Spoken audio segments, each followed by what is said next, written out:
Hey everybody, I just finished installing my EZABL Pro on my Creality Ender 3 Pro 3D printer. And my first impressions of this thing after doing a little bit of calibration is, where has this been all my life? Well, the fact of the matter is, I've only been into 3D printing for about a month to 2 months at this point. So, in all things considered, I'm still quite new to the whole thing. And despite all that, the installation for this, being on an Ender 3, this is a budget printer, it really wasn't hard. You might look at all the instructions and videos and think, oh man, it's kind of daunting, it's a very involved task, but quite frankly, TH3D did a phenomenal job on the videos that they put out to explain how to install this, because on an Ender 3, Ender 3 Pro, you have to install a bootloader first. And then once you install the bootloader, you have to install the custom firmware. And then from there, you got to install the hardware. And in my case, I went with kind of the bare bones situation where I plugged it directly into my power supply.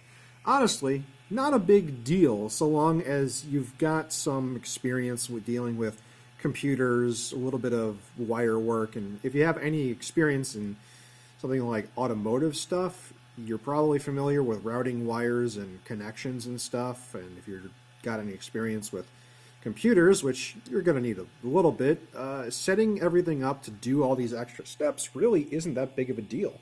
It took me about 4 hours to do it by myself from scratch, just not knowing a single thing about how any of this worked, to getting it up and running. And man, I really thought it was going to be a big pain in the butt, but I am so glad to report that this was a relatively painless procedure. You just follow the steps, and the steps are very clear. So good on TH3D.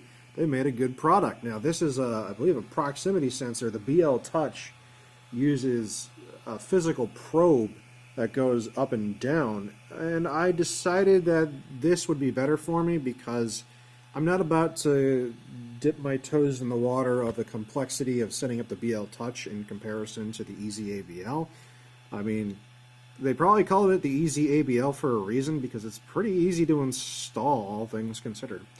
And I'm working on the budget printer here, and you know, there's a few upgrades this thing has. There's, with the Ender 3s and the Ender 3 Pros, there's what we call day one upgrades, things you really just need to install, like, before you really even get serious about it. But after working with this for a while and knowing the limitations, just seeing these little tests come out so clean was just so wonderful. So I can't wait to actually start working with this. And you know, I haven't had to contact anyone for support. This was easy enough to do myself.